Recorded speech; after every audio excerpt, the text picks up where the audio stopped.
You're listening to Unfiltered, real talk about sex and love with Ashley and Heather. And today we have a little bit of a mashup with our questions. We're going to be talking about menopause and addiction and reintegrating sex, which I know there may not be a lot of people who want to know about menopause, but yet even just in the last few weeks, we've gotten several questions about this. And so I thought it would be a good time to throw this episode together and just help people out a little bit.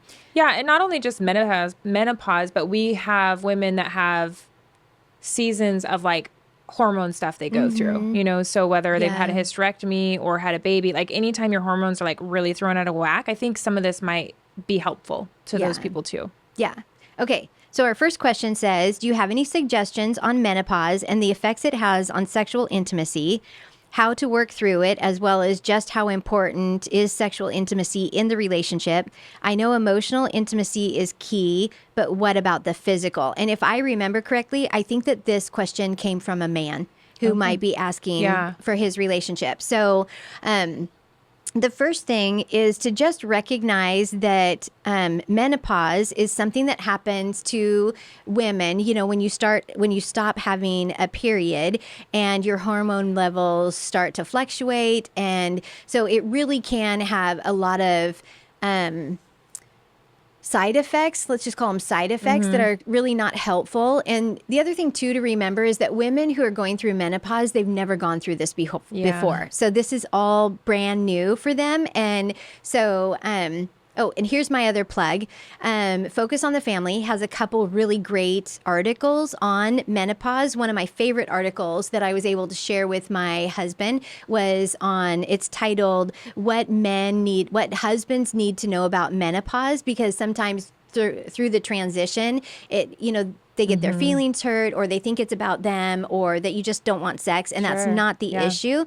But a lot of times with the physical effects of menopause, and I wrote these down so I wouldn't forget, but are things like hot flashes, night sweats. You start to have unusual joint and muscle pains because of your hormone levels are changing. Vaginal dryness. So we hear this a lot from women that sex is painful and they don't even really want to have sex anymore, and there's a decrease in their sex drive. And we highly recommend coconut oil. Coconut oil is great. It is. So great. Okay. Weight gain, dry and itchy skin, sleep disturbances, and a lot of times that means like either insomnia or just waking up a lot through the night. Mood changes, so irritability, depression, and anxiety. And like I said, these things are happening at a different level and maybe for the first time ever. And then also heart palpitations, like just randomly, you feel like you just ran a marathon, and it's like, what on earth? And then greater frequency of UTIs. And so, and some women can have all of these, some can have hardly anything, but it just is recognizing that this is real, that this is real. And I've heard from some women, and this is my thinking around it, is that some women are like, oh my gosh, finally, I have no sex drive. I don't ever want to have sex with my husband again. And I think a lot of times that comes from a place where maybe they didn't really enjoy sex beforehand, or they didn't achieve orgasm on a regular basis. And so, all of those things are going to factor into what the spouse is experiencing. And so what I would recommend is that you not only read some of those articles that are on Focus on the Family, but have a conversation with your wife. Because I think that a lot of times men don't understand that all of these symptoms that a woman could be experiencing, all of these symptoms, and she has no idea why this is happening or when it is happening. But sometimes, like having a hot flash in the middle of a meeting is the most stressful thing ever. And you wouldn't necessarily think that if you've never experienced it, but it's like, oh my gosh, I'm beading sweat from my forehead. This has never happened before. I'm so embarrassed. I don't know if anybody can see it. And when is this going to stop? Because I feel like taking all my clothes off just so that I can breathe, but I can't do that because I'm in it. Which would not be appropriate. No, it wouldn't be appropriate. But still, it's just like you're having these experiences that you've never had before, and it just is daunting. And so just to have those conversations with your wife, to be really intentional and to recognize too that his question is saying, how important is sexual intimacy? And it is by far. But I would say that almost the best way to approach this is with so much empathy and grace, and just recognizing that she's having all of these physical symptoms happening at the same time and doesn't necessarily know what to do with it. And so, and there are things that you can do about it. And we have another question, and so I'll save some of those for that. But it just is a brand new experience. And I think that a lot of husbands don't recognize that. Yeah, and I know I've talked about this before on the show, that I got a little taste of this personally when I know that my husband gets like the seasonal affective disorder. Yeah, disorder, SAD. So SAD. he gets that. And so he was having some things go on just with like, I don't know if it was the environment, because we were in the dead of winter and we get a ton of snow for like 5 months and he can't go outside. But his sex drive went down quite a bit, and like it really messed up my brain, like even though I know all the things that we teach and help other people with, I'm like, it started to feel about me. I started to like, that insecurity started to creep in. And so it was really important for me to start having honest conversations with him, to tell him even that, like, I'm wrestling with feeling insecure. Like maybe I've lost my, appeal to you, or like there's something going on. And he was able to talk through those things with me. And so guard yourself even against that, and have good conversations with your spouse, have good conversations with other women who have been through it, so they can say, oh yeah, we went through the same thing, and here's some of the things that we navigated, and here's where we're at now. And then being creative of, if she ends up having a hot flash during the middle of the night, and I haven't had menopause hot flashes, but I have autoimmune disorder that I will experience those, then maybe, rolling over and, trying to get fresh with her in the morning or in the middle of the night, she's like, I'm uncomfortable because I feel so gross and yucky, so it might just be, this used to be something that we did all the time. And now after I take a shower at 7:00 at night and we get in bed, like that's the time, like before I start dripping sweat again, because I don't feel good. So like things may have to just change, but to figure out where those little pieces are that are making things worse, or making you feel uncomfortable, or making you feel insecure, the thoughts, the feelings, and at least trying to help in those areas, even though it may not bring your sex drive completely back. There might be things that can just help the situation. Yeah, definitely. And it's great that he would ask this question. Yeah. I love it. The second question says, I would be interested in hearing a talk about the changes of sex after menopause, especially when porn is in our history. I have a lot of pain with intercourse, even with lubrication, so we haven't had sex that way in several years. My husband suffered from delayed ejaculation, probably due to masturbation. We basically stopped trying to do intercourse a couple years ago and just manually stimulate. I've been through Betrayal and Beyond, and my husband is currently doing 7 pillars. We have healed so much emotionally and sexually, but we kind of miss intercourse. Any suggestions?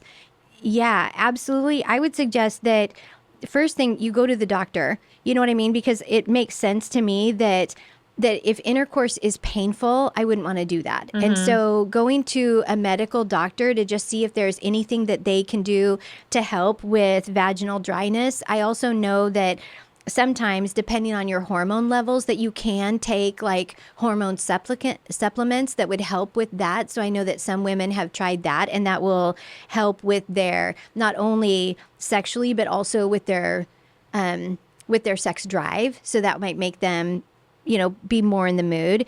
I love that they would say that as they're healing, that they kind of miss having intercourse, that they miss that intimacy. And so this might be an opportunity too, to, after you go to the doctor, to see a sex therapist that would be somebody who could help you reintegrate sex in a way so that it's not harming either of you from stuff from the past, and it's not physically harming her, but it might be a great jumping off place for you to learn something new about each other, and learn something new about each other's bodies, and kind of recreate this form of intimacy in your marriage. Yeah, and I know that you totally agree with this, but I'm going to add a clarification that you want to find somebody who's a biblically based sex therapist, because you don't want to go to somebody that's like, watch porn and do all these crazy things to spice it up. And so making sure that who you choose as a sex therapist lines up morally with, what you're doing. And Christians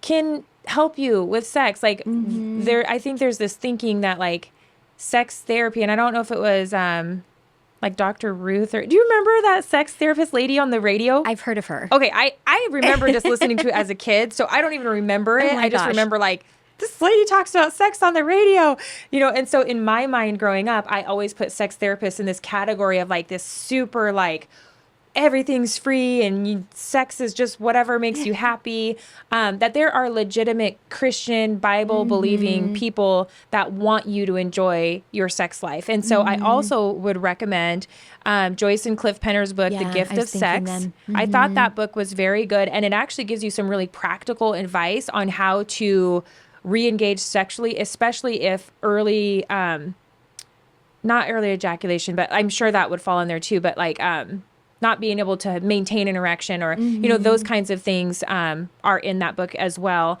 So I would recommend that book. The other thing is a pelvic floor therapist can really help, you know, like, yeah, go to the doctor because there could be things that are contributing to vaginal dryness or hormones and things like that. But also a pelvic floor therapist is going to be very specified in figuring out like what is causing the pain, because it could be your bladder could be an issue. I had that at one point, you know, like if your bladder is inflamed, then that could be feeling triggered, you know, and bothered during sex. And that could be the reason why you have pain.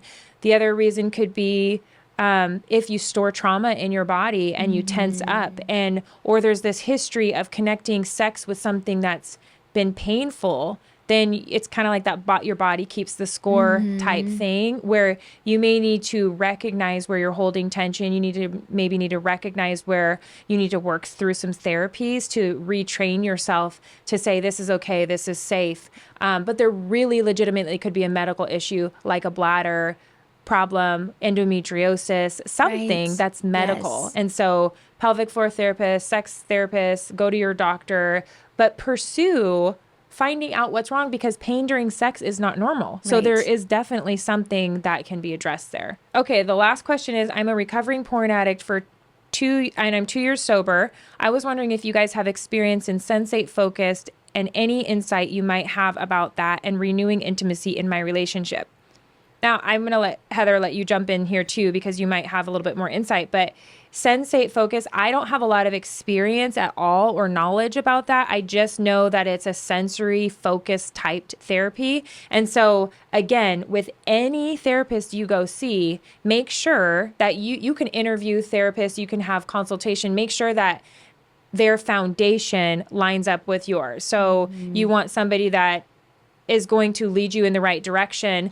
But when it comes to using senses to focus on therapy or reintegrating in sex, that we do that in our curriculum. We do that on we talk about that on this show. We say, okay, if you're having a flash, or even just with the last question, if you're feeling pain, it's like, we need to be really aware of mind, body, and soul. We need to be present in the room. So if we start disassociating or we start having flashbacks, we want to bring yourself back into the room. We want to train our brain to be aroused by our spouse, not by all these things that we've trained it to be aroused by. And so face-to-face intercourse, we want to have lights on, at least a little light, so you can see each other, and that it helps your mind stay present. And then to make sure to pause or stop if you feel like you're detaching somewhere, like you're either kind of going off in your mind or not feeling like you're completely present. And some of the simple things that we've suggested with even betrayed spouses are like just doing a quick run through of like, what do I see? What do I smell? What do I feel? And so bringing yourself back fully present with your body in that moment. Yeah. And this is one of the things, because I did a little bit of research on this, and this type of sex therapy has two goals, and it really is reducing performance anxiety and improving communication. And so one of the exercises that I was reading about would be to have a couple who they plan to do this on a date night where they take a shower, they're all clean, they're laying in bed, not totally naked, but like with underwear, and that they spend, and this is like a 2-hour process. And the first hour, one of the spouses just touches the other spouse's body, not in a sexual way and not any genitalia, but just, and because you're not going to end up having sex. Yeah. This is just all about sensory and touching and being present, like you were saying. And also though, being able to talk about things. And then after the first hour, then they trade roles, and it really is that kind of a focus of just let's get everything else out of the room, let's get everything else out of our minds, and let's focus on just being here, present with our spouse, but also communicating, like, I like that, or I don't like that, or this is what this reminds me of, or you know what I mean, whatever it is, to kind of reintegrate in a non-sexual way, even though laying naked could end up being like, but the goal is not to have sex at the end of this, but it really is like building trust. Yeah. I mean, really so much of that is building trust back into the relationship, to say that in this vulnerable state where I'm mostly naked, I feel safe with you. Yeah. I trust that you're not going to do anything that's going to hurt me. And, I think that that's such an important piece to rebuilding and healing from addiction and betrayal. But I also think that this is kind of a slow process, but it's a very unique process. But I think Pure Desire does this in some form. Yeah, we talk about that with reintroducing sex. It's almost like immersion therapy, like if you've experienced a huge trauma or phobia or something, that you go bit by bit, piece by piece. Okay, does this feel comfortable? Yeah. If not, let's back it up and let's sit in this until this feels comfortable. And then when it feels comfortable, move a step forward. Does this feel comfortable? Move a step forward. Sit in that for a while. And if it doesn't, back it up. Wait till that feels comfortable. Yeah. And that you're learning to feel, like you said, safe again. And it's so funny because I can't remember what show it was, but it was Steve Martin where he was like, I'm going to give you 5 minutes of uninterrupted eye contact. I told John, I was like, we should try that. And like, we did it for a minute. We're like looking at each other in the bed. And I have a serious problem with eye contact in like a sexual way. And it makes me feel uncomfortable. And so we're like looking at each other, and it was totally non-sexual. It was just like kind of a joke from the movie. And then I was like, I started getting all like these warm, fuzzy feelings. And I'm like, I think it's working. It's like making me like you. He's like, I know, it kind of feels weird. Like they say the eyes are the window to the soul, but I'm like, then that's like that seeing, sense of like seeing somebody and being seen. And it really did like feel different just to sit there and like look at each other. And it was kind of funny, but then we're like, it's kind of working. So just, play around with the 5 senses and slowly move the ball forward. And then as soon as something feels triggering or uncomfortable, be like, why? What thought, what feeling, what behavior was attached to making one or both of us feel uncomfortable? And if it's something you can talk out and be like, oh, that makes sense, and I felt triggered, I still feel comfortable moving forward, then go ahead. If it's like, I just need to give this some time, then stay where you're at and work on that, or try different senses that don't feel uncomfortable. Yeah, that was a really unique and good question. I appreciated it.